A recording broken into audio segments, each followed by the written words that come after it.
N-I-K-I, I'm 32. I'm a lady. This is Return to the Land, a group of millennials who organised online to build something radical and controversial. A town for white people only, that they insist is completely legal.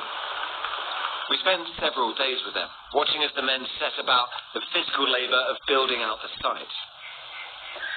All the while, the women of the group took on the more typically trad, homesteading-type roles. I found the people through Twitter that ended up starting this project, actually spearheading it, and I went out for the first April event last year, and it was really fun. The sort of white-only aspect of this, how important is that to you guys? Given the premise that it's something that is kind of off limits for whites, but is okay by implication for other groups, I do feel it's cut out, and you kind of have to do it yourself. It's kind of like, if you do this, the laws are only getting as far as freedom of association goes, so it's kind of like we have to do this, or there might come a time where it's not possible to. Are you guys aware, sort of, people that are watching, it's going to be controversial? I think people just have a large misunderstanding of what's happening here. Yeah? Yeah. What's the biggest misunderstanding? Well, that we hate everyone else. Yeah, it's not about that by any means. It's a loving movement. I mean, on that aspect of it being loving, I suppose the counter argument would be, it could be a very loving community if you're part of the community, but if you're black, or if you're Jewish, or if you're gay, you can't be part of that community. They can have their own communities, and they already do, and I think that's great for them. It's like, if other people are allowed to do it, I don't really see why whites aren't allowed to do it. It doesn't make any sense. So it's important for me to do this for my ancestors, my friends, my family, my children, my children's children. The leader, Eric Orwoll, wants the community to grow, and further what he calls traditional white American culture. Families to make the community bigger. Is there a sort of pressure there? I don't feel particularly myself, I don't feel any pressure to like have a big family. I think the expectation here is we want to be part of helping grow this thing that we're going to have kids. I don't see nobody look like Sydney Sweeney. Yeah, I'm going there. I don't see nobody look like Carrie Underwood. I don't see nobody look like Lainey Wilson. I don't see anybody look like Margot Robbie or Jennifer Lawrence. I don't see any of that.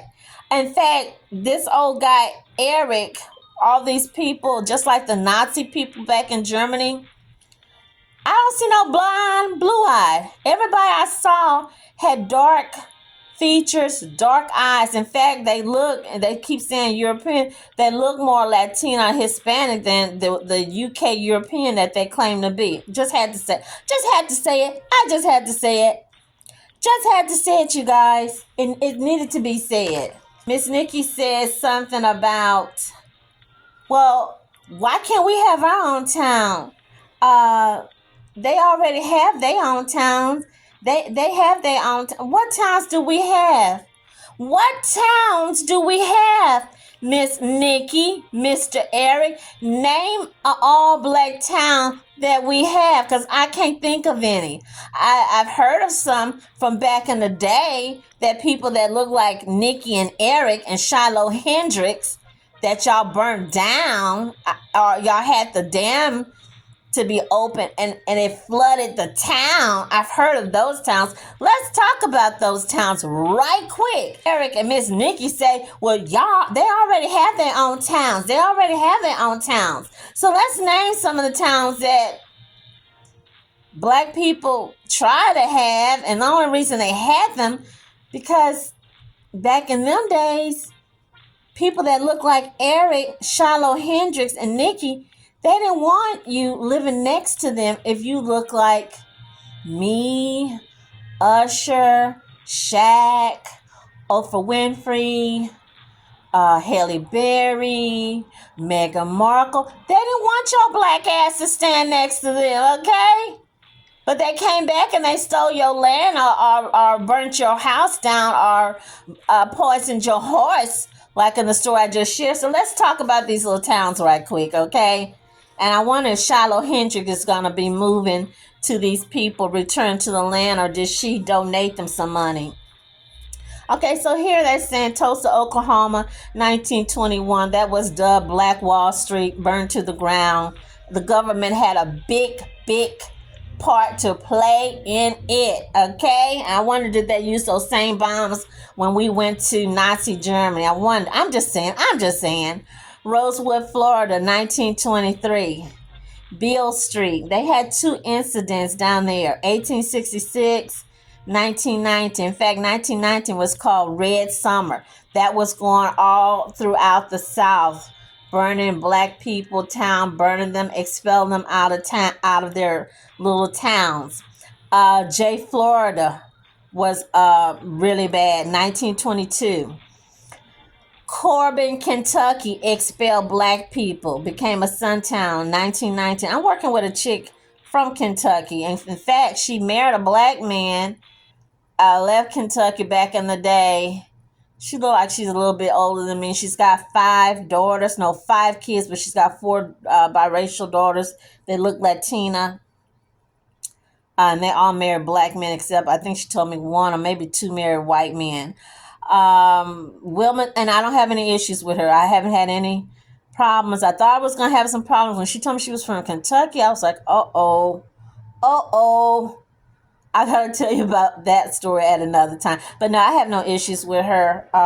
She even told me when she married her husband, her daddy's family stopped talking to her, and then one of the family members finally came forward a few years ago and apologized to her and said that they were sorry. Okay, Wilmington, North Carolina, 1898. Lake Lanier in Atlanta, 250 families was destroyed. Told to leave, expel. The government brought the dam, busted the dam, and let the water flood, and all these people's stuff is, and I think the place is haunted if I'm not mistaken. Here we go, Birmingham, Kentucky, 1908. OC, Florida, 500 black people killed and expelled out of town. To November the 2nd and the 3rd, 1920. So 2 days they burned them people out. Manhattan Beach in California, 1924. That's that resort town that was for the blacks. A black family owned it, and the whites in California pushed them out, took over, and now I heard they're giving them the beach back. Fatal flood. Remember when I did the story on the flood from Asheville, North Carolina? This was the flood happened in 19 Mississippi. I want to say it's Greenwood, something called Mound, and I think Vicksburg. All those areas made black people stay in that town for a year. Made black men use black men bodies like sandbags to keep the water from flooding. Made black people rebuild the town. There's a story here somewhere I saw where a black lady was gang raped by U.S. Army military men. Then most recently we had something happen in Philly, West Philly, Cobb Creek, 1985. Y'all, that's current. They were bombed, a whole apartment complex. MOVE. I don't know if that was supposed to be like the Black Panther or what, but they bombed these people right up on out of their town, out of their apartment complex. And there's more stories. There's more and more, not to mention people who are being kicked out of their communities because of eminent domain. I saw when I was reading the comments, people were talking about, oh, my great-grandpa had 1,000 acres in such and such place. Oh, my great-grandma had 500 acres in such and such place. And what happened? It was stolen from them because of eminent domain, or another white farmer found some kind of way to do some kind of hideous, crazy stuff and got a gang of night riders and ran those people out. That's what happened. Miss Nikki, Mr. Eric, Miss Shiloh Hendricks. I saw someone in a comment brought up David Koresh, and that happened here in Texas. I want to say in Waco. and then a few other people, not many. And again, y'all know. I've already told you. I've already shared. Everybody in my immediate family are what? No, we're not witches. We're not. You make us mad enough, we might turn into witches, Sharknado. But our empaths. And when I first saw these people, you know how you're trying to not think of something? You're trying to not think this. You're trying to say, well, no, this is not going to happen. No, this person's not like that. I think 3 white guys, I could tell by their profile pictures, that had said, I see David Koresh. Somebody said, I see pedos. That's what these people hear. And then I read the following week that Eric was involved in porno. And I'm not going to put allegedly because it's true, because it's been covered on all the different news. So I just sorry for those little kids, because the kids can't make that decision, right? The kids cannot make that decision. So, hey, can we make our own towns? Can we use them as a blueprint, you guys? Hell yeah, you can make your own town. Let's talk about some towns or villages we can make. You can make LGBTQ. You know, there's a lot of homeless young teens. Okay? You can make a village for emancipated teens. You can make a village for people that have dogs, have cats. You can make a village for women survivors of domestic violence or sex trafficking with their children. We can make a village, hey, for people 50 and up. People 50 and up that's single. People 50 up with kids. Married couples of young ages or old ages. We all can make our own villages. And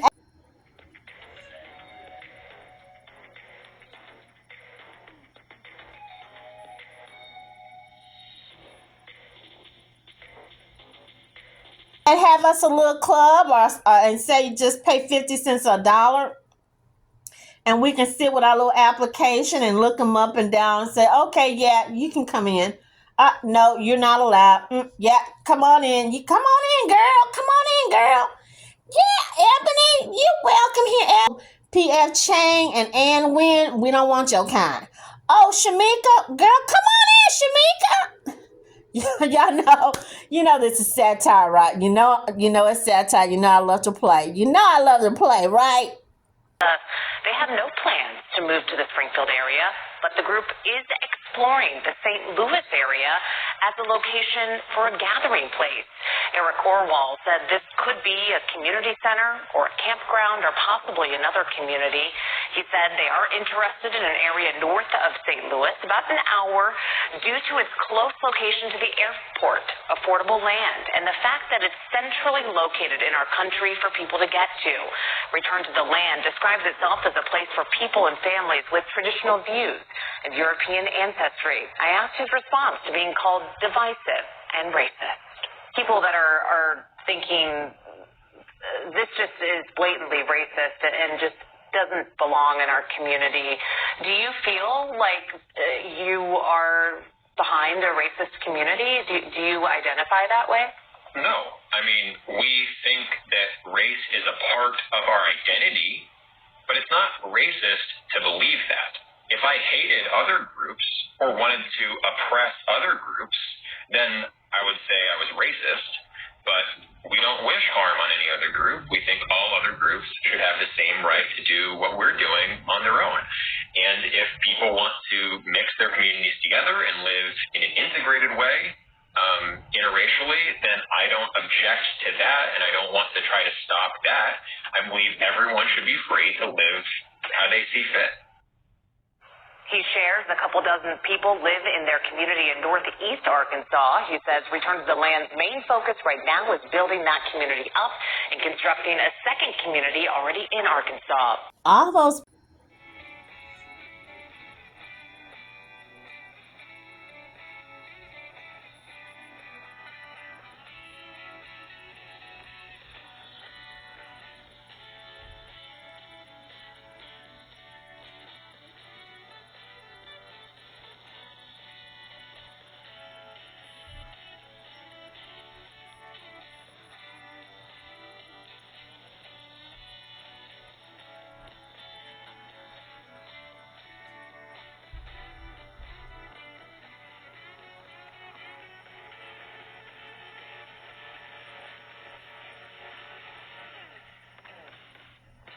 people, they're not even from the Ozarks. Those people came from somewhere else and made this town.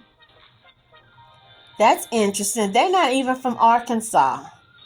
Okay, and remember, I shared that there's other towns similar to them. They're not the first one like that. There's there's others. We've got several here in Texas, and they're not advertising. Everybody know about Viter. Viter is one here in Texas, and there's several in Louisiana. I'm sure they're just admitting, you guys, this looks like a scam. Not that I care, not that we care, but hey, allegedly, I'm going to say it looks like a scam. Why does it look like a scam? Well, old Eric says that he makes the people, the people are paying for membership. So they're paying a monthly membership, but yet everybody cannot go there to get a tiny home or, I don't know, a hut or a TP. They have to go through an application. They have to fill an application, and he reads and check it out, and I'm pretty sure he's got them attaching their ancestry or DNA or, I don't know, family, whatever the ancestry, to see what percentage of European blood. I'm just saying. So, something else. Where's the old people at? I didn't see any old people. I didn't see any chunky little fat people. Are they welcome? I know he said no Jews, no blacks, no gays, no LGBTQ.